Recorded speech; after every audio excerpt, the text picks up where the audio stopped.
नीति वचन उसका 3रा अध्याय और उसके 1 से लेकर 10 आयतें। नीति वचन 3रा अध्याय 1 से लेकर 10 आयतें। Proverbs chapter 3 verses 1 to 10। ये मेरे पुत्र, मेरी शिक्षा को ना भूलना, अपने हृदय में मेरी आज्ञाओं को रखे रहना, क्योंकि ऐसा करने से तेरी आयु बढ़ेगी और तू अधिक कुशल से रहेगा। कृपा और सच्चाई तुझसे अलग ना होने पाए, वरन उसको अपने गले का हार बनाना और अपनी हृदय रूपी पट्टियों पर लिखना। तो तू परमेश्वर और मनुष्य दोनों का अनुग्रह पाएगा और तू अति बुद्धिमान होगा। तू अपनी समझ का सहारा ना लेना और संपूर्ण मन से यहोवा पर भरोसा रखना। उसी को समन करके सब काम करना, तब वह तेरे लिए सीधा मार्ग दिखाएगा। अपनी दृष्टि में बुद्धिमान ना होना, यहोवा का भय मानना और बुराई से अलग रहना। ऐसा करने से तेरा शरीर भला चंगा और तेरी हड्डियां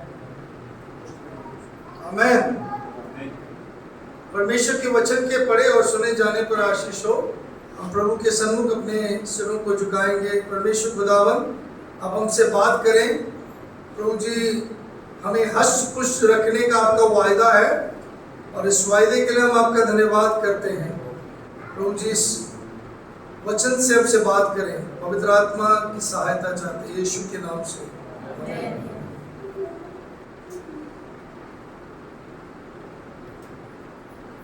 दिल जो परमेश्वर को मानता है, इसलिए हंसी आई। मैं काफी देर से सोच रहा इसको ना बोलूं, लेकिन can't hear. Now you can hear. मैं इस बात को सोच रहा था कि ऐसा दिल भी है, ऐसा हृदय भी है जो प्रभु को नहीं मानता या प्रभु के ऊपर नहीं विश्वास करते। आज सुबह हम वचन में से जो आयतों को हमने पढ़ा है उसमें हम मनन करेंगे। एक हृदय जो एक ऐसा मन जो परमेश्वर को स्वीकार करता है या परमेश्वर को मानते हैं। आज बहुत से दिल हैं जो मानता नहीं है कई बातों के लिए। हमारा दिल इस बात के लिए नहीं मानता, या मेरा दिल इस विषय में नहीं लगता, मैं इस कार्य के लिए मेरे दिल में जगह नहीं है, मैं इस बात में दिल नहीं लगा सकता, मन नहीं लगा सकता। ऐसे कहने वालों के लिए आज सुबह का वचन है, वो मन, वो दिल जो परमेश्वर को मानता है। वो कौन सा दिल है? वो जो उसके वचनों को, जो आज हम सुबह पढ़ रहे हैं, उसमें लिखा है, हे मेरे पुत्र, मेरी शिक्षा को ना भूलना, अपने हृदय में मेरी आज्ञाओं को रखे रख। आज सुबह वो जो दिल जो परमेश्वर को मानता है, वो जो दिल परमेश्वर के हृदय के समीप है, परमेश्वर को स्वीकार करता है, वो हृदय परमेश्वर की आज्ञाओं को मानने वाला है। सुबह मैं आप सबको इस बात में उत्साहित करना चाहता हूं, जितने विश्वासी गण हैं, विश्वासी जन हैं, आप इस बात को विश्वास से मान लें। हम विश्वासी सिर्फ परमेश्वर के संतान नहीं, बल्कि हम परमेश्वर के सेवादार हैं, परमेश्वर के राज्य के हम मैनेजर्स हैं, हम स्टीवर्ड्स हैं, उसके कार्यकर्ता हैं, उसके ऐसे लोग हैं जो परमेश्वर के सेवा में हम, परमेश्वर ने हमें एक जिम्मेदारी दी है। और आज सुबह मैं आपको बताना चाहता हूं, एक मसीही भंडारी जो है, या एक जो कार्यकाल जो परमेश्वर ने हमें जिम्मेदारी दी है, उसको पूरा करने के लिए परमेश्वर ने हमें आज्ञा दी है। और जब हम इस वचन को मनन करते हैं या इस पर ध्यान देते हैं, यहाँ पे लिखा है, अपने हृदय में मेरी आज्ञाओं को रखे रहना। Keep my commandments in your heart. पिछले कुछ समय से हम हृदय की बात या मन की बातों पर मनन कर रहे हैं। मन हमने पहले देखा कैसे मन है जो प्रभु के वचन को स्वीकार करता है। फिर हमने वो मन देखा जो प्रभु के पीछे चलने वाला मन क्या है। और आज हम देख रहे हैं वहां पे क्या लिखा है, क्योंकि ऐसा करने से तेरी आयु बढ़ेगी। आज सुबह प्रभु के वचन सुनने वाले और प्रभु के वचन को मानने वाले विश्वासी जन, मैं आपको बताना चाहता हूं कि जब हम प्रभु के आज्ञाओं को अपने हृदय में रखेंगे, हमारी आयु बढ़ेगी। बहुत सारे लोग चाहते हैं हम लंबी उम्र तक रहें। बहुत सारे लोग ये बहुत ज्यादा उम्मीद, मतलब अपने जीवन में बहुत इच्छा रखते हैं कि हम तंदुरुस्त रहें, हष्ट पुष्ट रहें। मैं उनके लिए बताना चाहता हूं, प्रभु की आज्ञाओं को अपने दिल में रखें।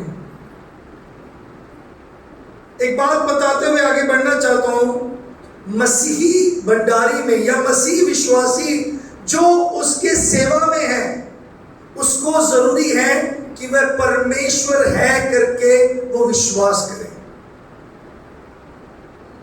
A Christian steward should prove God, or proving God is in another sense it is trusting God. परमेश्वर को साबित करने का मतलब या परमेश्वर को मानने का मतलब है मैं परमेश्वर पर विश्वास करता हूं। आज सुबह विश्वास के ऊपर बात करते हैं, भरोसे के ऊपर बात करते हैं। आज विश्वासियों को जरूरत है एक बार फिर अपने जीवन में जान के देखें कि वाकई में क्या हम विश्वास करते हैं कि नहीं। गलातियों की पत्री में अभी पढ़ेंगे नहीं, लेकिन मैं मनन कर रहा था बीते दिनों में 5वें अध्याय में पौलुस प्रेरित बोलता है, जबकि तुमने अब परमेश्वर मसीह को जान लिया है, now that you have known Christ, अभी आपने परमेश्वर को जान लिया है। जानना बहुत जरूरी है। बहुत सारे लोग मसीह के बारे में जानते हैं, मसीहत के बारे में जानते हैं, मसीह कहानियां के बारे में जानते हैं, मसीह के किरदारों के बारे में जानते हैं, लेकिन मसीह को जानना एक अलग जो कार्य है, एक अलग बात है जो जरूरी है। आज सुबह हम इस बात को मनन करेंगे। मेरे प्रियो, मैं बताना चाहता हूं, एक मसीही भंडारी वह है जो परमेश्वर को अपना मालिक मानता है और ये समझते हैं कि परमेश्वर ने मुझे कुछ जिम्मेदारी दी है। और परमेश्वर के वचन में साफ तौर पे लिखा है, कुरिन्थियों की पत्री में भी परमेश्वर ये कहते हैं कि तुम एक भंडारी हो, मैंने एक भंडार सौंपा है, मैंने काम सौंपा है। आज सुबह आए हुए आप सबको मैं बताना चाहता हूं कि अगर आप यीशु मसीह पर विश्वास करते हैं तो मसीह ने आपको एक भंडारी बनाया, आपको मैनेजर बनाया, उसके राज्य के आप देख रेख करने वाले भंडारी हैं। एक अच्छे भंडारी होते हुए मेरे प्रियो, मसीह हमसे उसका लेखा लेगा। तो एक भंडारी को क्या करना चाहिए? जिसने भंडार सौंपा है उसके ऊपर भरोसा रखना चाहिए। और जब हम भरोसा रखते हैं तो हम उसकी आज्ञाओं का पालन करते हैं। हमारे विश्वास, हमारा भरोसा जो है उसका साबित तब होता है जब हम वो जो हमें कहते हैं उसको मानते हैं। मेरे प्रियो, ये जो आयतें हमने आज पढ़ा है इसमें बहुत सारे आज्ञाएं हैं और इन आज्ञाओं को अगर हम पढ़ेंगे तो इसमें कोई भी छूट नहीं दिया गया। There is no exceptions in that, in these commandments. There is no partial obedience. ऐसा नहीं है कि ये आज्ञाएं थोड़ी मानी या थोड़ा नहीं माना, ऐसा नहीं, या थोड़ा मान लिया, ऐसा नहीं है। यहाँ पे आज्ञाएं जो दी गई है ये हमेशा के लिए और ये पूरी तरीके से मानने के लिए है। हर एक आज्ञा के पीछे एक वायदा भी है। इन आयतों में जितनी आज्ञा दी है उसमें क्या है? एक वायदा भी है। क्या लिखा है? अपने हृदय में मेरी आज्ञाओं को रखो, और फिर लिखा है तेरी आयु बढ़ेगी और तू अधिक कुशल से रहेगा। सब चाहते हैं हम कुशल से रहें। मुझे सप्ताह में इतने फोन आते हैं बीमारी की अवस्था में जो होते हैं प्रेयर के लिए।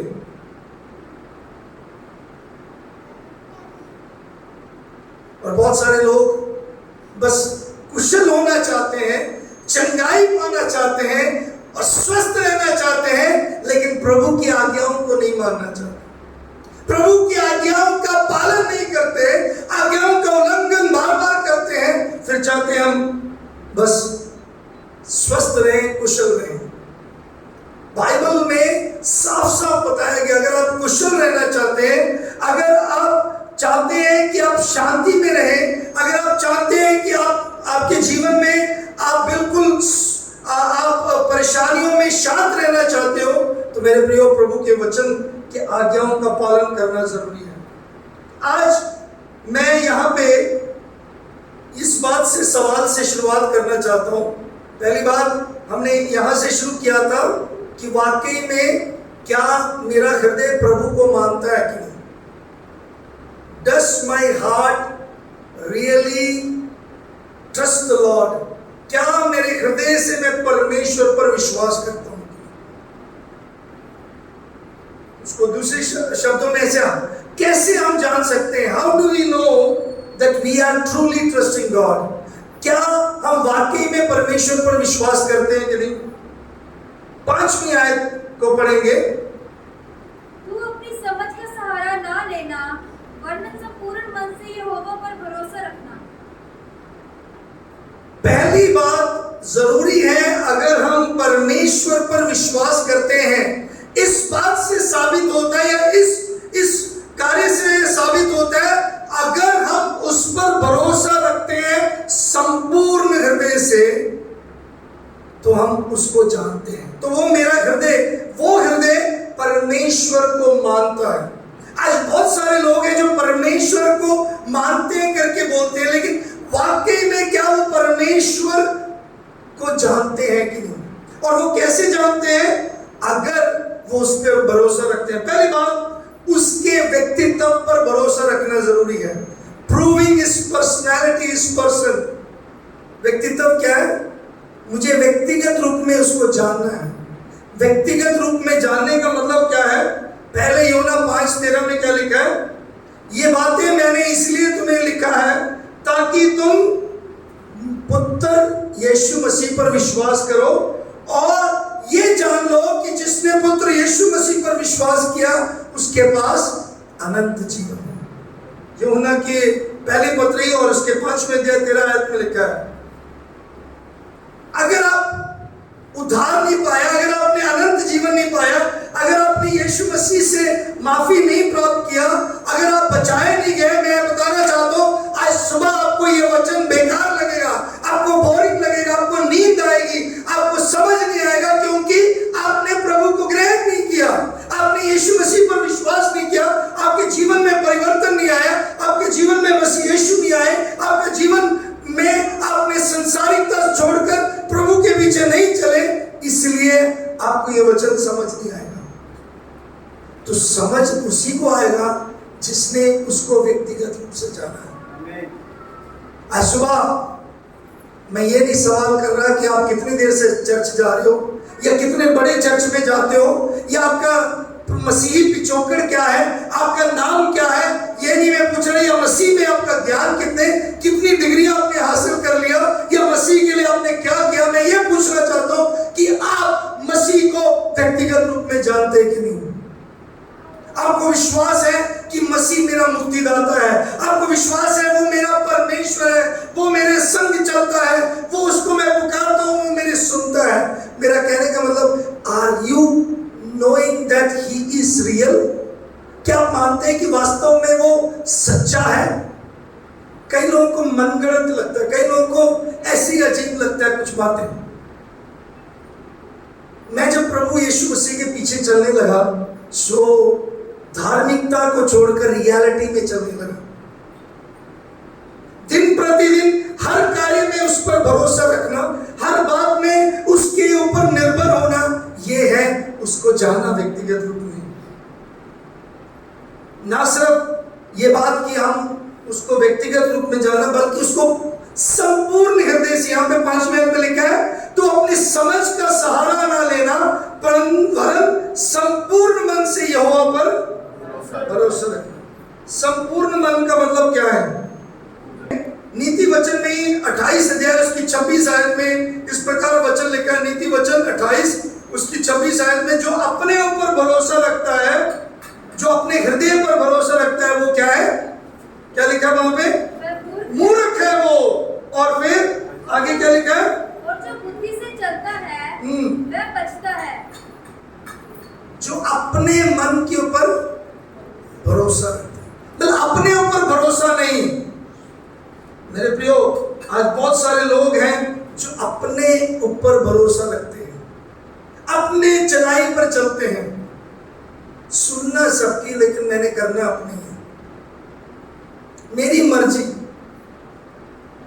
मैं आपको 4 बातें बताना चाहता हूं भरोसा व्यक्तिगत रूप में संपूर्ण हृदय से करने का मतलब क्या। पहली बात, अपने जो है अपने आपे में, मतलब अपने संपूर्णता में उसके ऊपर भरोसा रखने के लिए आइए हम समझे रोमियो की पत्री उसके 12वें अध्याय और उसकी पहली आयत में। रोमियो की पत्री 12वें अध्याय उसकी पहली आयत में लिखा है, इसलिए है भाइयों मैं तुमसे परमेश्वर की दया स्मरण दिलाकर विनती करता हूं कि अपने शरीरों को जीवित और पवित्र परमेश्वर को भावता हुआ बलिदान करके चढ़ाओ। So that means trusting entirely means trusting yourself. Yourself you should trust. Means अपने शरीर से, अपने पूरे पवित्रताई में उसके ऊपर भरोसा करना जरूरी है। आप अपने आप, मतलब अपने अंदर से क्या, पूरी रीति से, अपने पूरे मन से, पूरे तन से, वहां पे लिखा है शरीरों को जीवित, पवित्र और परमेश्वर को भावता हुआ बलिदान करके चढ़ाओ। ये है जो प्रभु पर पूर्ण रीति से भरोसा करने का मतलब। यही अर्थ है कि हम संपूर्ण रीति से उस पर भरोसा करते हैं। दूसरी बात, उस पर भरोसा करने का संपूर्ण रीति से क्या है। याकूब की पत्री पहले अध्याय, जेम्स चैप्टर 1 वर्स 17, याकूब की पत्री पहले अध्याय 17 आयत। याकूब पहले अध्याय और उसके 17 आयत, 17th वर्स। क्योंकि हर एक अच्छा वरदान और हर एक उत्तम दान ऊपर ही से है और ज्योतियों के पिता की ओर से मिलता है, जिसमें ना कोई परिवर्तन हो सकता और ना अदल बदल के कारण उस पर छाया पड़ते हैं। संपूर्ण मन से भरोसा रखने का मतलब है अपने अच्छे पदार्थों से उस पर भरोसा रखना, अपने सारे अच्छी चीजों से उस पर भरोसा रखना है, क्योंकि हमें यह विश्वास करना है कि ये अच्छी चीजें, ये उत्तम चीजें कहां से आई है? ऊपर से आई है, परमेश्वर से आई है।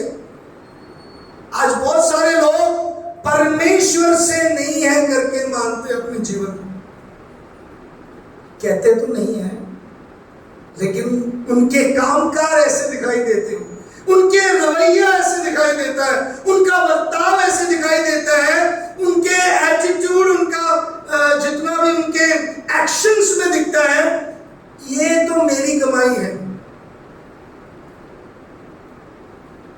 ये मैंने बनाया है, ये मैंने हासिल किया है, this is my possession. And I tell you, जब तक हम ये कहते रहेंगे कि ये मेरा है, मेरी है, या ये मैंने बनाया है, मेरे प्रियो, हम परमेश्वर पर नहीं भरोसा रखते। Trust God with your possession. जो आपके पास है वो प्रभु का दिया हुआ है। ये सारे ब्रह्मांड और जितने भी हम सृष्टि के हस्तकला परमेश्वर का देखते हैं, ये परमेश्वर की सृष्टि है, ये उसने बनाकर हमें दिया है, ये उसी का है। आकाश और आकाश मंडल की सब बात जो है वो सब सारी सृष्टि परमेश्वर की है, उसकी हस्तकला है। It is his handiwork. We are just a caretaker. हम उसका संभाल रखने वाले, हम उसके सिर्फ भंडारी हैं उसको रखने के लिए। मेरे प्रियो, इसलिए ध्यान रखो, जो आपके पास आपका हुनर, आपके पास आपका धन दौलत, आपके पास आपकी पढ़ाई, आपकी बुद्धि, आपके पास जो कुछ मिला है वो पोसेशन, याद रखो आपका अपना नहीं है, परमेश्वर ने दिया है। आमीन। आपकी प्रॉपर्टी, आपका जायदाद, आपके जितने भी जो कुछ आप सोचते हो, आपके बैंक बैलेंस या आपका कितना भी कुछ भी हो, वो परमेश्वर की ओर से है। इसलिए उस पर भी परमेश्वर पर भरोसा रखो, तब बनेगा कि संपूर्ण मन से परमेश्वर पर भरोसा रखना। अगला, तीसरी बात, trust him with your time. अपने समय के द्वारा, समय से भी उस पर भरोसा रखो। पहली बात, अपने आप में उस पर भरोसा रखो। रोमियो 12 उसके अपने जो धन संपत्ति है, जो भी संपत्ति है, जो भी पदार्थ है, उससे उस पर भरोसा रखो। समय के द्वारा भी उस पर भरोसा रखो। इफिसियों की पत्री 5वें अध्याय 17 है, Ephesians chapter 5 verse 17, it says समय का सही उपयोग करो, redeem me the time because days are evil। मेरे प्रियो, समय परमेश्वर ने दिया है। आज का दिन परमेश्वर ने बनाया है। आज हम जीवित हैं तो परमेश्वर की ओर से है। आज जो कुछ हमारे पास है, आज जो समय है हमारे पास, ये घड़ी में नहीं है, ये 24 घंटे में अगर हमने जीवित रहना है, ये परमेश्वर देता है। इसलिए जरूरत है इस समय पर भी उसके ऊपर भरोसा रखो। आज बहुत सारे लोग भरोसा कल के लिए रखते हैं, बीते हुए कल पर रखते हैं, दिए हुए समय पर नहीं। सो इसलिए परमेश्वर के वचन में लिखा है, समय के द्वारा उस पर भरोसा रखें। और ना सिर्फ ये बात, पहले पत्रस 4 बात, अपने जो प्रभु ने हमें टैलेंट और गिफ्ट दिए हैं, पहला पत्रस 4:10, पहला पत्रस 4:10, 1 पीटर चैप्टर 4 वर्स 10, जिसको जो वरदान मिला है वो क्या करे? परमेश्वर के लिए इस्तेमाल करे, उसकी सेवा में लगाए। बहुत सारे लोग वरदान पाना चाहते हैं, वरदान के पीछे भागते हैं, लेकिन वरदान को इस्तेमाल नहीं करते। और बाइबल में बड़े साफ स्पष्ट रूप में हम लोग बाइबल स्टडी कर रहे हैं, और पवित्र आत्मा ने जो वरदान दिए हर एक को दिए हैं। जरूरी नहीं है कि सबके पास सारे वरदान हो, लेकिन हर एक के पास एक वरदान जरूर परमेश्वर ने दिया। अपने वरदानों को परमेश्वर के लिए इस्तेमाल करो। अपने जो परमेश्वर ने खूबियां दी हैं, परमेश्वर ने जो टैलेंट्स दिए हैं, गुण दिए, उसको परमेश्वर के लिए इस्तेमाल करो। 4 बातों से, अपने आप से परमेश्वर पर भरोसा रखो, अपने धन संपत्ति से, अपने समय से, और अपने वरदानों से उस पर भरोसा रखो। चाहे आपका भविष्य, चाहे आपका परिवार, चाहे आपके धन संपत्ति, या चाहे आपका कुछ भी हो, आपके जीवन के कोई भी क्षेत्र हो, उस पर भी परमेश्वर पर भरोसा रखो। मेरे प्रियो, याद रखो, क्योंकि वह आपका ख्याल रखता है। जॉर्ज ब्रुनली शी ने एक बार एक गीत गाया,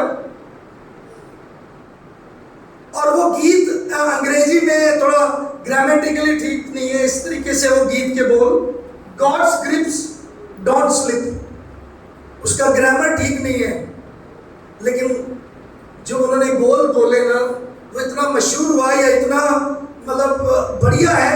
उन्होंने बोला, परमेश्वर की पकड़ में आप हो, कभी स्लिप नहीं होंगे, इसलिए उस पर भरोसा रखो। भजन संहिता 136 में लिखा है, उसके अनुग्रह सदा के लिए है, इसलिए उस पर भरोसा रखो। उसके अनुग्रह आदि से आदि तक है, अनंत काल तक है। वो ना कभी छोड़ता है, ना कभी हमें त्यागता है, इसलिए हम उसके ऊपर भरोसा रखें। भंडारीपन पैसा इकट्ठा करना नहीं है, भंडारीपन परमेश्वर पर भरोसा करना है। आज सुबह वो हृदय जो परमेश्वर पर भरोसा रखता है, वह हृदय, वो जो मन जो परमेश्वर को मानता है, मेरे प्रियो, वो उसके व्यक्तित्व को मानता है। ना सिर्फ वो उसके व्यक्तित्व को मानता है, बल्कि उसके सिद्धांतों को भी मानता है। Not only that heart which trusts the Lord, which proves the God, that not only proves his person but proves his principles also। आज उसके सिद्धांतों को भी समझे। क्या है उसके सिद्धांत?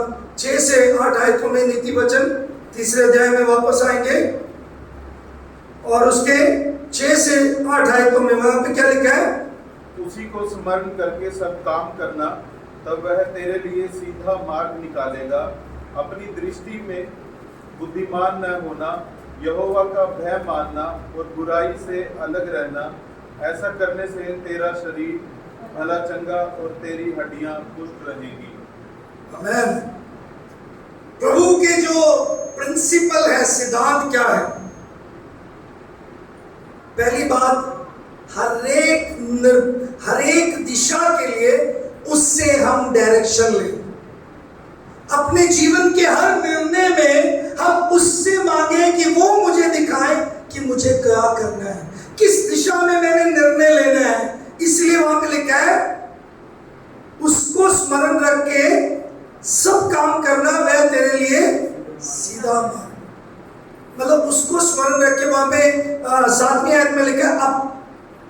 अपनी दृष्टि में बुद्धिमान ना होना, इन ऑल दाई वेज, मतलब हर बात में, हर कार्य में, हर एक काम में उसको स्मरण रख के उससे मांगना। यिर्मयाह नबी बोलते हैं 10वें अध्याय उसके 23 आयत में, ओ प्रभु तू तो मनुष्य के हृदय को जानता है, उसके विचारों को जानता है कि मनुष्य अपने आप में कितना बेकार है, उसका हृदय तो चंचल है, उसका हृदय, उसका मन तो धोखा देने वाला है, उसको नहीं पता कैसे कदम उठाना। प्रभु आप सिखाएं। यिर्मयाह नबी ने ये कहा। जब हम वचन में पढ़ते भजन संहिता 37 अध्याय, भजनकार दाऊद बोलता है 37 उसके 25 आयत में, लड़कपन से लेकर मैंने बुढ़ापे तक कभी भी धर्मी को भीख मांगते नहीं देखा। हालेलुया। मेरे प्रियो, आज हम अपने जीवन में हर एक पड़ाव पर, हर एक कदम पर, हर एक मुकाम पर, हर एक हमारे पहलू में अगर हम उसको स्मरण रखेंगे, वो हमारे मार्ग को सीधा बनाएगा। If we acknowledge him in all our ways, he will direct our paths. In all our ways का मतलब क्या है? शादी में मुझे उसकी दखल अंदाजी नहीं चाहिए। नो, उसकी दखल अंदाजी चाहिए। उसकी मर्जी के साथ शादी करो। बच्चा मेरा है, मैंने 9 महीने रखा है, इसकी मर्जी, मेरी मर्जी, इसको मैं क्या नाम दूं, इसको क्या बनाऊं, क्या ना करूं, या इसको कैसे कराऊं।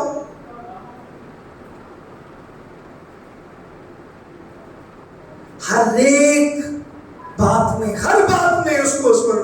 नौकरी, मुझे मालूम है मेरे को क्या आता है। कामकाज, कारोबार, ये सही है कारोबार, इसमें जल्दी पैसे बन जाते हैं, इसमें मुझे ज्यादा मेहनत नहीं करना पड़ता।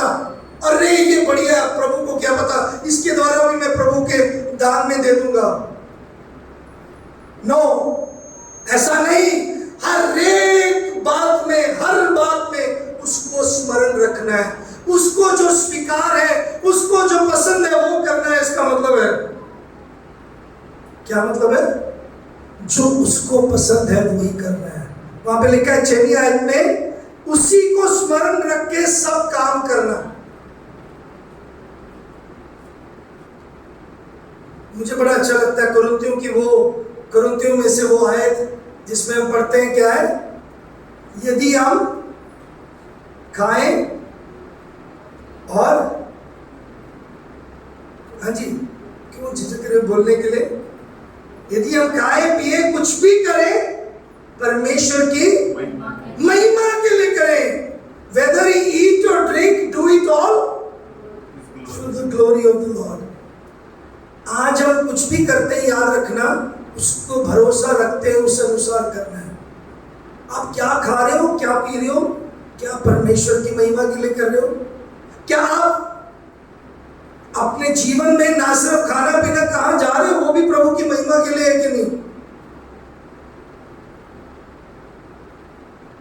मुझसे कई लोग सवाल करते हैं, पास्टर जी थिएटर में जाकर फिल्म देखना गलत है कि नहीं? कई लोग मुझसे पूछते हैं, पास्टर जी डिस्कोथेक में जाना गलत है कि नहीं?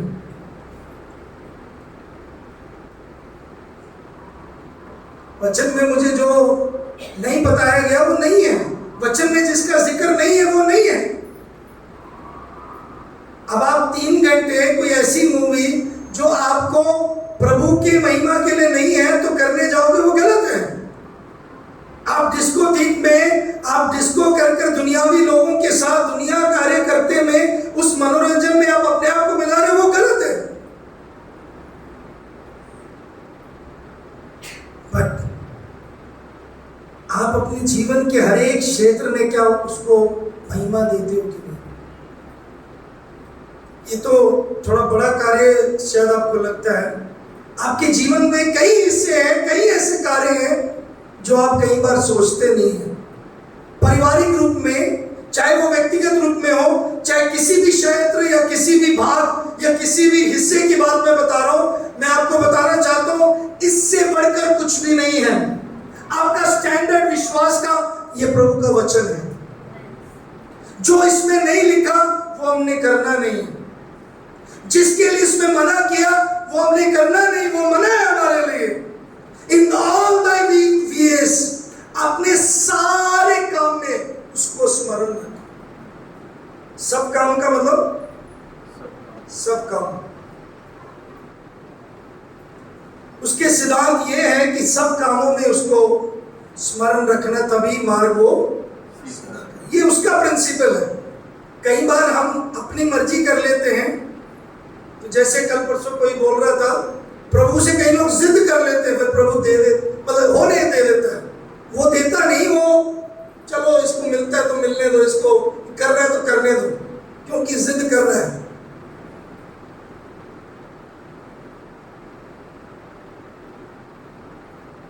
अब आप कहेंगे कि प्रभु फिर भी क्यों देता है अगर उसके लिए नुकसान है।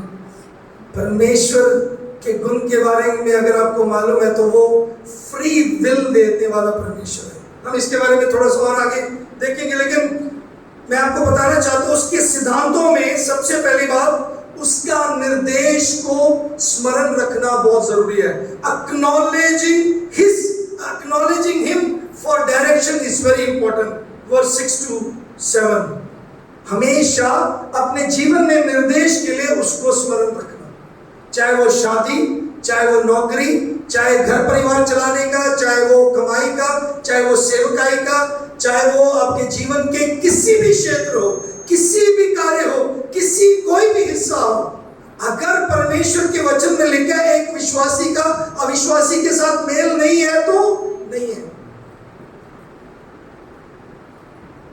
कई लोग आके फिर हमें मनाते, पास्टर जी उसके द्वारा क्या हो जाएगा कि एक और आत्मा बचा लिया जाएगा। कहाँ बचाया जाता है? ज्यादातर आत्मा मतलब डूब जाते हैं, आत्माएं खो जाते हैं। सैड। नौकरी प्रभु के स्मरण में किया करो, प्रभु से निर्देश लेके क्या करो। कमाई प्रभु से निर्देश लेकर, अगर प्रभु कहता है इस चोरी वाला काम नहीं करना तो नहीं करना, चाहे आपको कितना भी नुकसान हो। कई लोग कहते हैं मेरे को, पास्टर जी वहां पे इतना फायदा है, इतना फायदा है। उस फायदे का क्या उस फायदे का क्या लाभ अगर आपको वो आप अनुभव ना कर पाओ? What is the use of that benefit if you cannot use it?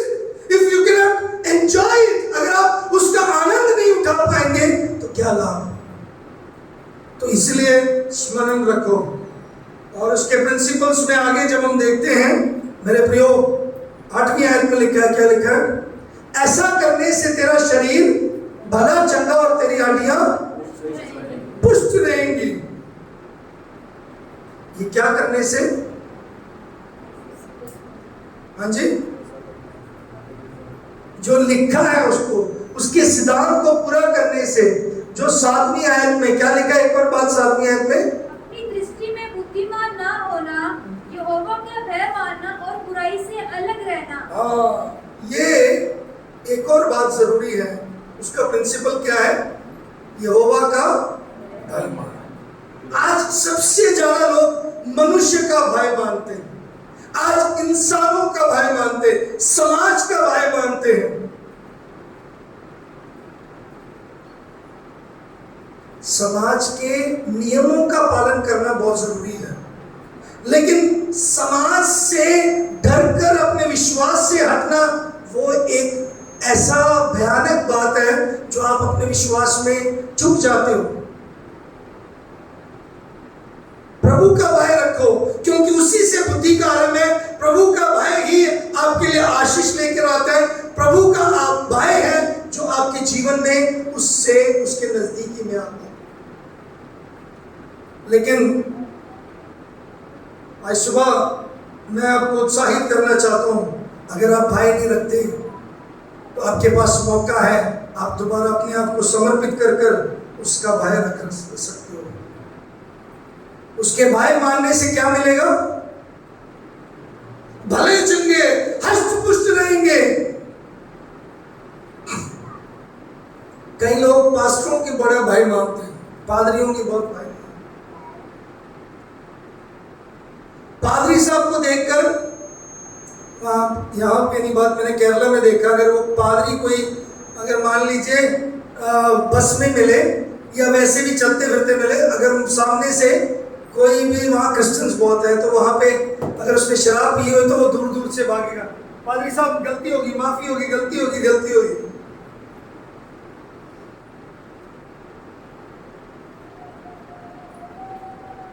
पादरी के सामने गलती माफी मांगकर कई लोग सोचते हैं ठीक हो जाएंगे।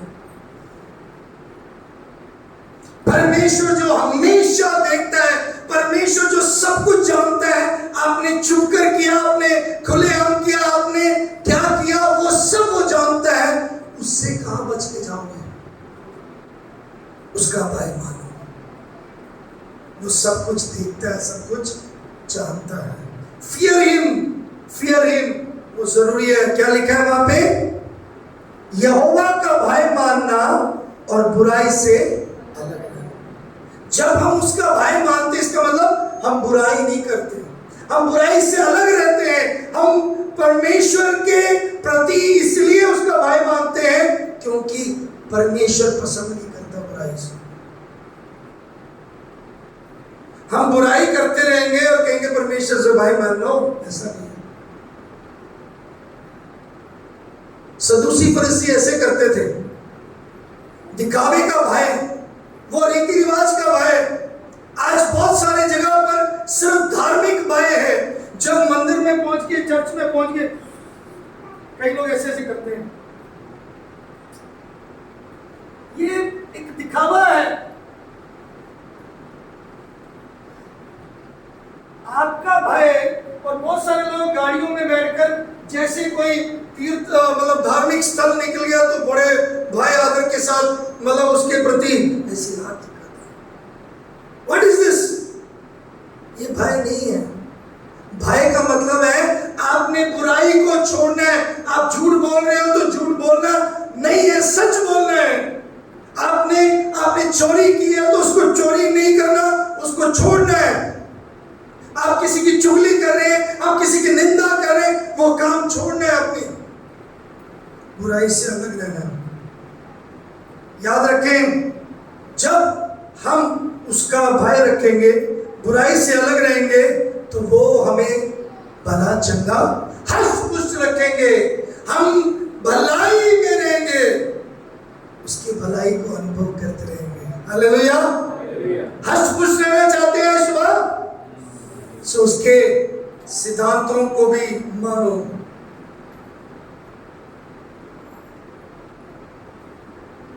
मेरे प्रियो, समय बहुत कम है। तीसरी बात मैं बताना चाहता हूं वो है, हमें 9 और 10 आयत में हम पढ़ते हैं, उसके वायदों को भी हमें मानना है।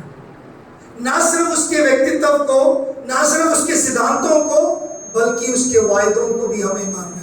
Not only we have to prove his person, not only his principle, but his promises also. उसके जो वायदे हैं उसको भी हमें मानना है, उसको भी साबित करना है। मेरे प्रियो, 9 और 10 आयत में क्या लिखा है? अपनी सम्मति के द्वारा और अपनी भूमि की सारी पहली उपज देकर यहोवा की प्रतिष्ठा करना। इस प्रकार तेरे खत्ते भरे हुए रहेंगे और तेरे रस कुंडों से नया दाख मधु उमड़ता रहेगा।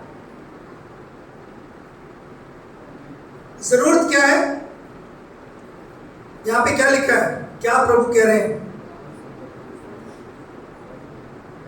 9वीं आयत में अपनी सम्मति के द्वारा और अपनी भूमि की सारी पहली उपज देकर यहोवा की प्रतिष्ठा करना। तो क्या कह रहे हैं परमेश्वर? यहोवा उसकी प्रतिष्ठा करो, आदर करो।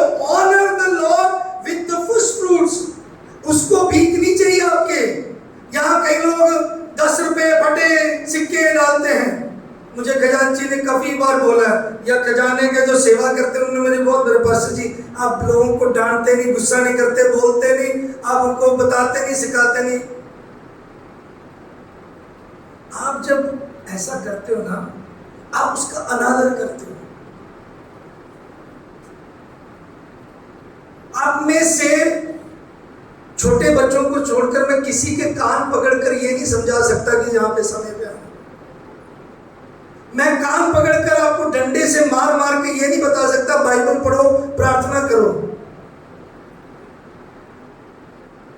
I can only teach you, मैं सिर्फ आपको सिखा सकता हूं, समझा सकता हूं, आपको उत्साहित कर सकता हूं। आदर करना आपका काम है, उसको फॉलो करना आपका काम है, उसको मानना आपका काम है। लेकिन कुछ पादरी लोग ऐसे करके गुस्सा दिखाते, पुलपिट से ऐसे मारते, सीधे गुरप्रीत के सिर पे लगते। That's not the way, मतलब ऐसा नहीं है। वो अलग बात है, वो हमारे बाइबल स्कूल डिसाइपलशिप क्लास में चलो हम कर सकते हैं, या वो हम अलग एक टीचिंग कार्य है। लेकिन यहाँ पे पादरी ने नहीं आपको आदर करना सिखाना, आपका आदर आपके मन में है, आपके जीवन में है। आप जो कर रहे हो वो आदर के लिए कर रहे हो। मेरे प्रियो, क्या करना है? आदर। पहली बात क्या क्या रिक्वायरमेंट क्या है? द प्रॉमिस सेज, हमारे रिक्वायरमेंट क्या, हमें प्रभु का आदर करना। We should honour God. कैसे ऑनर करना उसका आदर, उसकी प्रतिष्ठा कैसे करना है? जल्दी जल्दी बोलो जवाब। कैसे? अपनी समझ का सहारा नहीं लेना। इधर इधर जो आयत मैंने बोला वो पढ़ो, 9वीं आयत में, अपनी भूमि की सारी पहली। मुस्कान नहीं क्लियरली पढ़ा, बाकी किसी को समझ नहीं आया। क्लियरली देखो, उसने बोला सारी संपत्ति। बाकियों के बाइबल में नहीं लिखा सारी संपत्ति, वो सारी क्यों भूल गए? सारी पहली उपज देकर यहोवा की करना। We have to do that. Very rare, मेरे ख्याल से 18 साल के मेरे सेवकाई में, इस शहर में या मतलब प्रभु की सेवा में, मैंने बहुत कम देने के ऊपर बोला है, क्योंकि मैंने अपने जीवन में खुद देना सीखा है। मुझे मतलब किसी के मतलब देखकर आशीष पाए, इसलिए मुझे यह वचन से सीखा है। किसी की जबरदस्ती से मैं दे नहीं रहा हूँ। इसलिए मैं भी चाहता हूँ जो कलीसिया मोहाली बाइबल चर्च है, देना है तो खुद दें। लूका रचित सुसमाचार 6वें अध्याय 38 आयत में पढ़ना नहीं, लेकिन मैं आपके लिए बताऊं, वहां पे लिखा है, दो तो तुम्हें दिया जाएगा, हिला हिला कर, दबा दबा कर, उमड़ता हुआ तुम्हारे गोद में दिया जाएगा। हालेलुया। जिस नाप से तुम नापते हो, उसी से तुम्हारे लिए भी मेरी बात नहीं है, वचन में लिखा है, यीशु मसीह के वचन है। मेरे प्रियो, हमें प्रभु को अपनी सारी उपज से, पहली उपज से उसको देना चाहिए। आज मसीह लोग क्यों नहीं देते पता? कुछ मसीह लोग जो नहीं देते, विश्वासी मसीह क्यों नहीं देते? पहली बात, why the 4 reasons why Christians don't give to God, ज्यादा क्यों नहीं देते? पहली बात क्या है? वो ये नहीं सोचते कि देने से प्रभु उनकी जरूरतें पूरा करता है। They don't think they can give and meet their own needs. वो ये नहीं सोचते कि देने के बाद हम अपनी जरूरतें भी पूरा कर सकते हैं, इसीलिए नहीं देते। सच में उनको ये डर होता है, अरे परमेश्वर को दे दिया या मैंने अपनी पहली उपज दे दिया तो मेरी जरूरतें कौन पूरा करेगा? मैं क्या खाऊंगा, मैं क्या पीऊंगा अगर मैंने सब कुछ दे दिया? आकाश पे पक्षियों को देखो, ना तो वो बोते ना तो वो काटते हैं। जंगली शोषणों को देखो, फिर भी स्वर्गीय परमेश्वर कितना अच्छा पहनाता है उनको, कितने सुंदर लगते हैं। आप और मैं उससे भी कितने बहुमूल्य हैं। हमारे सिर के बाल उसने गिने हैं, हमारे नाम को वो जानता है। मेरे प्रियो, अगर हम परमेश्वर पर भरोसा करते हैं तो उसके वायदों को भी मानना जरूरी है। उसके वायदे और आमीन में पूरे होते हैं। उसके वायदे मेरे और आपके लिए हैं। हमें ये समझ होनी चाहिए, विश्वास होना चाहिए, अगर मैं उसको देता हूं तो वो मेरी जरूरतें पूरा करेगा। जिसको ये भरोसा नहीं वो देते नहीं, क्योंकि अपने लिए रखते हैं। दूसरी बात, क्यों नहीं देते? They don't know how to give. वो देना इसलिए फटे नोट भी दे दिया, इसलिए सिक्के भी दे दिया, इसलिए जैसे दुनिया में लोग देते वैसे दे दिया। देना जानते नहीं कई लोग, पता नहीं कैसे देना है। तीसरी बात इसलिए नहीं देते हैं क्योंकि they don't plan to give. वो एक देने की योजना या फिर उसके लिए प्लानिंग नहीं करते। उसको कैसे कर बताएं कि अगर मैंने देना है तो उसकी तैयारी नहीं करते। दो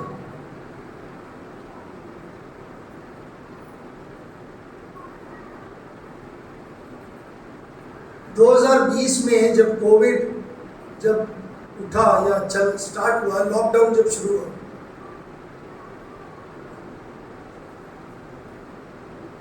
हमारे पास नहीं था या बहुत ज़्यादा बैंक बैलेंस था, इसलिए नहीं था। जो बचा हुआ था उस दिन रात को प्रेयर, फैमिली प्रेयर के बाद मैंने वाइफ से पूछा, मैं कितना हमारे पास है, कितना है, ये है। मैंने वहाँ पे करियाने वाले को बोला कि हमें इतने में कितने पैकेट तैयार हो जाएंगे।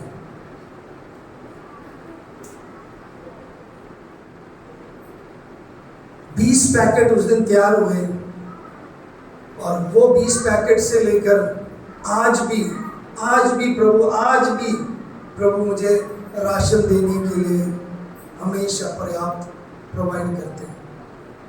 क्योंकि मैं एक ही प्रार्थना करता हूं, प्रभु देने के लिए मेरे हाथ को बढ़ा। आई एम नॉट, यहाँ पे मैं कोई वो नहीं कर रहा, मैं ये बता रहा हूं जो है आप उसको देने के लिए तैयारी करो, तैयार रहो। जो आपके पास है उसको देने के लिए तैयार रखो। आखिरी बात, वो इसलिए नहीं देते या विश्वासी लोग इसलिए नहीं देते, प्रभु पर भरोसा नहीं करते। संक्षिप्त और सिंपल सी बात, मेरे पास काफ़ी है बोलने के लिए लेकिन समय नहीं है। मैं 2 बातें बोलना चाहता हूँ मलाकी की पुस्तक में से, समझाकर यहाँ पे समाप्त करना चाहता हूँ। मलाकी की पुस्तक उसके 3रे अध्याय, कैसे देना और क्या देने की बात बताया गया। यहाँ पे पहली उपज के बारे में बताया ना, उसके बारे में बात करते हुए मलाकी की पुस्तक उसके 3रे अध्याय में थोड़ी सी बात सीखेंगे। प्लीज मेरे साथ निकाले मलाकी 3रा अध्याय और उसके 8 से लेकर 10 आयतें कोई प्लीज पढ़ देंगे। क्या मनुष्य परमेश्वर को धोखा दे सकता है? और देखो तुम मुझको धोखा देते हो और तो भी पूछते हो हमने किस बात में तुझे लूटा है? दशमांश और उठाने की भेंटों में तुम पर भारी शाप पड़ा है, क्योंकि तुम मुझे लूटते हो और सारी जाति ऐसा करती है। सारे दशमांश भंडार में ले आओ, मेरे भवन में भोजन वस्तुएं रहे। और सेनाओं का यहोवा ये कहता है कि ऐसा करके मुझे परखो कि आकाश के झरोखे तुम्हारे लिए खोलकर तुम्हारे ऊपर अपरंपार आशीष की वर्षा करता हूँ कि नहीं। मैं तुम्हारे लिए नाश करने वालों को ऐसा लूटूंगा कि वह तुम्हारी भूमि की उपज नष्ट ना करेगा और तुम्हारी दाखलताओं के फल कच्चे ना गिरेंगे। सेनाओं के यहोवा का यही वचन है। अब सारी जातियां उनको धन्य कहेंगी, क्योंकि तुम्हारा देश मनोहर देश होगा। सेनाओं के यहोवा का यही वचन है। आमीन। उसको देखकर देखो, उसको परख कर देखो। 8वीं आयत में लिखा है, 7वीं आयत में 8वीं आयत में क्या मनुष्य परमेश्वर को धोखा दे सकता है? देखो तुम मुझको धोखा देते हो। सब परमेश्वर बोलता है, मनुष्य परमेश्वर को धोखा देता है। कौन देता है? मनुष्य मतलब हम इंसान, है ना। कैसे देते हैं? वहां पे क्या लिखा है? जो तो भी पूछते हो हमने किस बात में तुम्हें लूटा? दशमांश और उठाने की भेंटों में। इसी यहाँ पे 2 बातें मैं जिसलिए मैंने मतलब ये पढ़ने के लिए बोला और समय कम है, लेकिन फिर भी I want to just clear it. यहाँ पे 2 बातें, एक दशमांश है, एक उठाने की भेंट। That means tithes and offerings.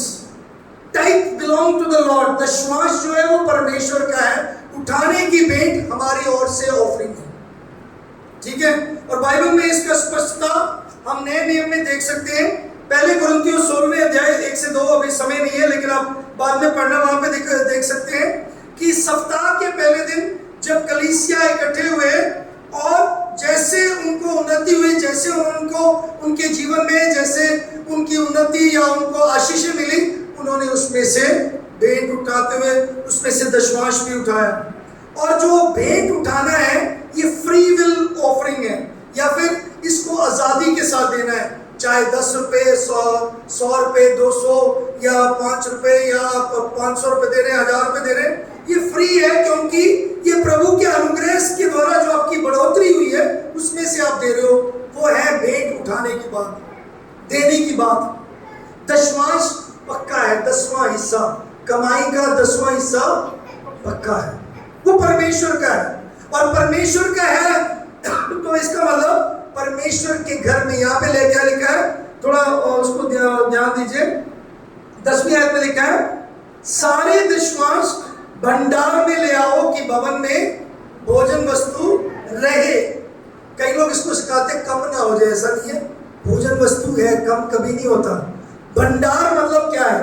उस समय भंडार एक्चुअली हैकल में होता था, प्रभु के भवन में होता था, मंदिर में होता था, मतलब गॉड्स टेम्पल। आज भंडार क्या है? चर्च है, प्रभु की कलीसिया है। आज दशमांश कलीसिया में आना चाहिए।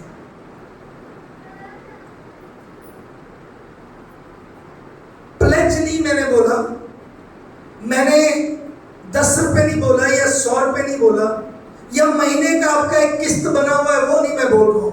आपका दशमांश परमेश्वर के भवन में आना चाहिए। Your tithe should be in God's house, God's church, प्रभु की कलीसिया में। वो है परमेश्वर का भंडार, that is store house।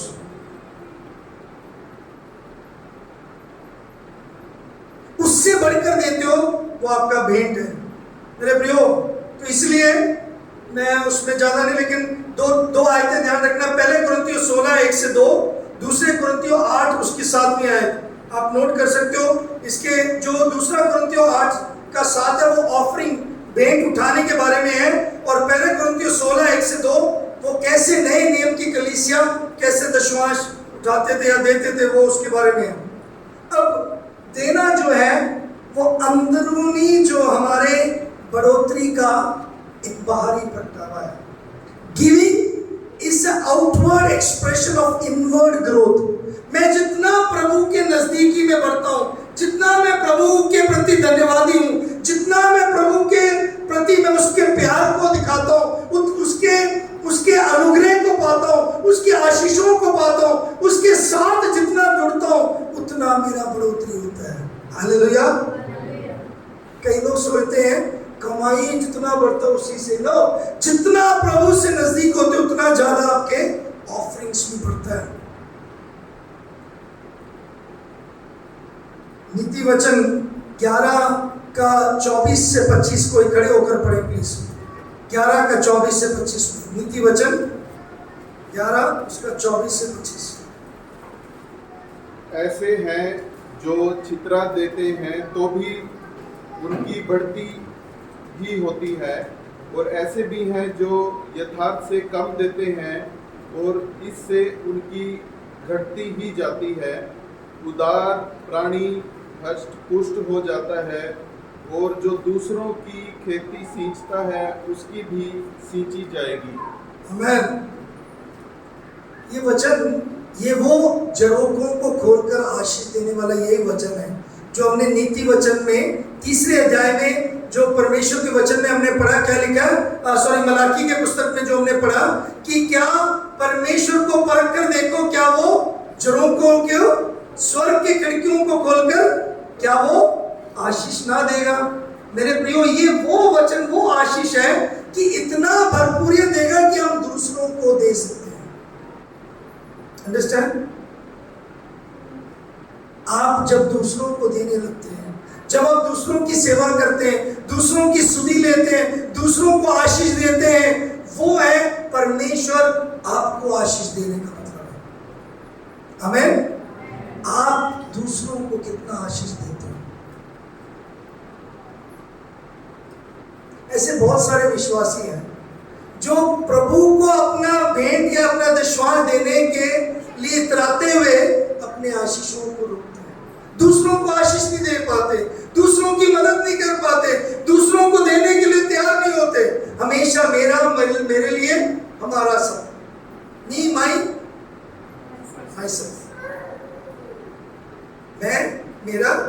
यार मेरे लिए, मेरा घराना, मेरे घर, मेरा परिवार, मेरे बच्चे, fine, you should take care, but आपको प्रभु ने इसलिए आशीष दिया कि आप दूसरों को हमें। आज सुबह मैं आपको यही बताना चाहता हूं, अगर आप प्रभु पर अपने पॉकेट से, मतलब पॉकेट के द्वारा भी उस पर भरोसा नहीं रखते, तो आप उसके ऊपर भरोसा नहीं कर रहे। मतलब आप मानते नहीं है कि हृदय से कि परमेश्वर आपकी जरूरतों को पूरा करेगा। मुझे आपको ये बात बताने में कोई शक नहीं, कोई संदेह नहीं कि वही परमेश्वर है जिसने हमें बनाया, हम अपने नहीं हैं। उसने स्वर्ग को बनाया, वो ऐसा सामर्थी परमेश्वर है, वो इतना शक्तिशाली है, वो इतना वो साफ और पवित्र है, हमेशा के लिए वो अनमोल, अनुभवी, शक्तिशाली है, वो सदैव स्थिर रहने वाला परमेश्वर है, वो हमेशा वो दयालु परमेश्वर है, वो इस सृष्टि का सर्वोत्तम वही है।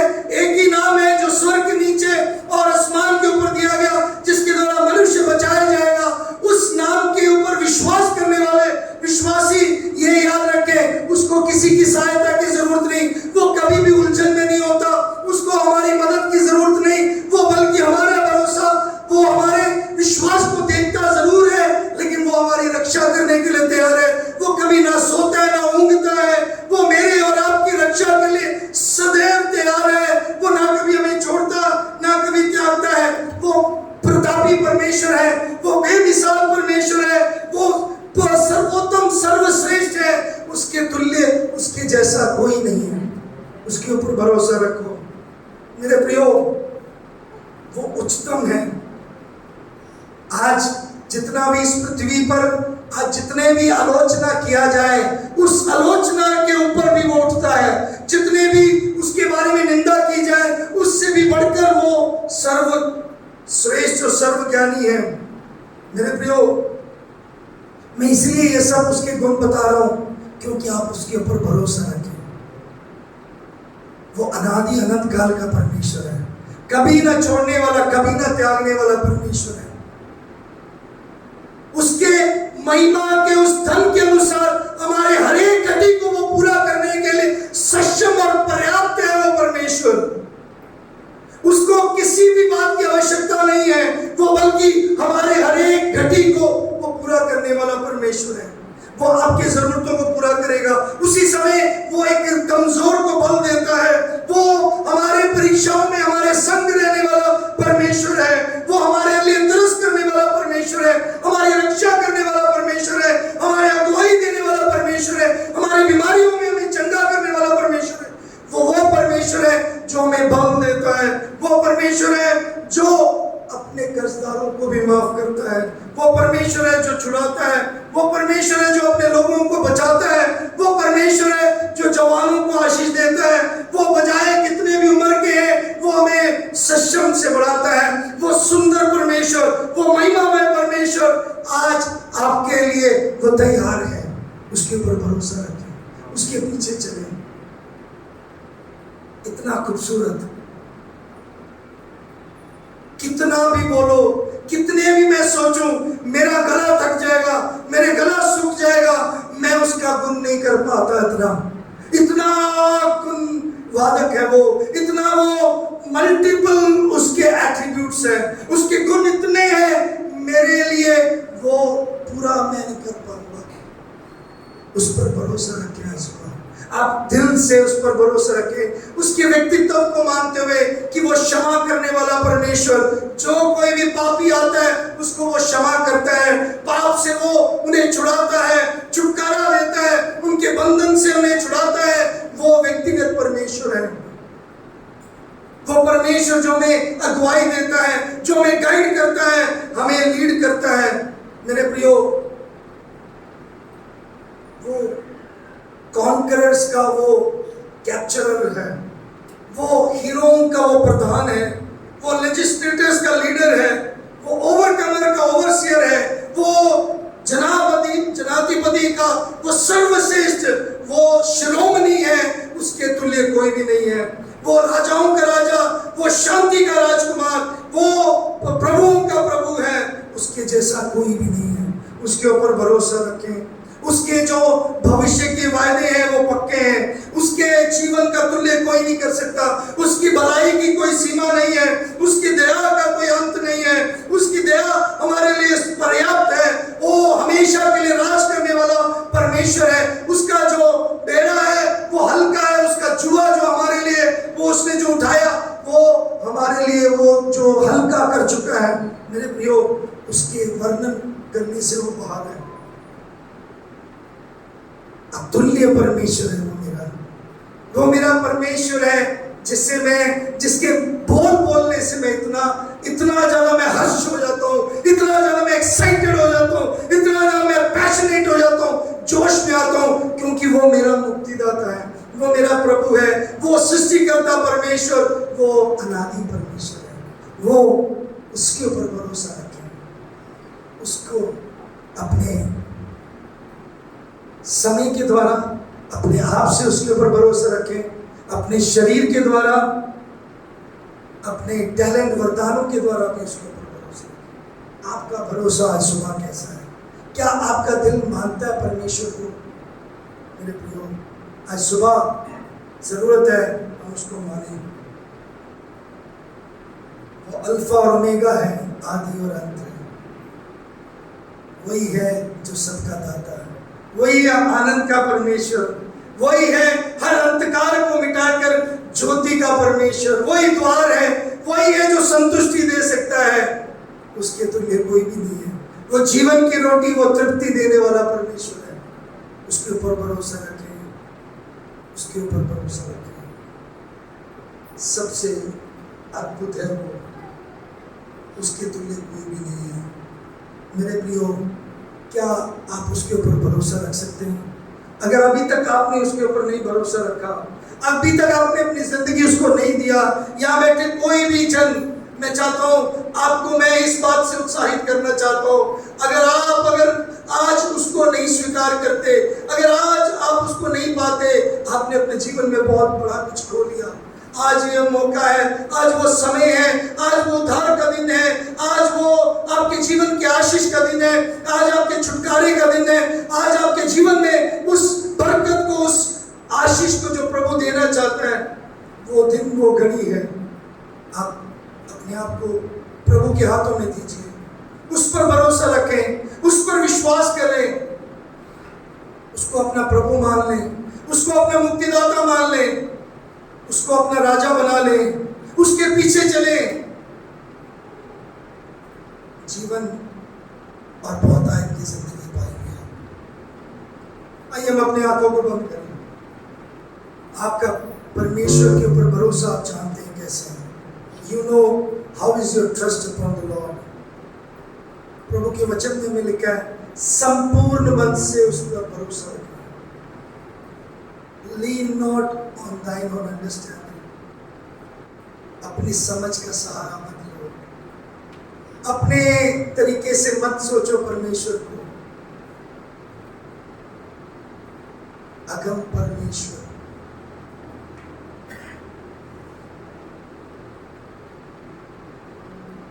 कभी न बदलने वाला परमेश्वर, अटल परमेश्वर, श्रेष्ठ परमेश्वर, वो प्रभु जो हमें वायदा करता है कि मैं तुम्हें कुशल रखूंगा अगर तुम मेरे आज्ञाओं को अपने दिल में रखोगे। मैं तुम्हें हस्त पुष्ट रखूंगा यदि तुम संपूर्ण हृदय से मेरा भय मानोगे और बुराई से अलग रहोगे। मैं तुम्हें अच्छा बना रखूंगा। Fear the Lord, fear him, बुराई से अलग।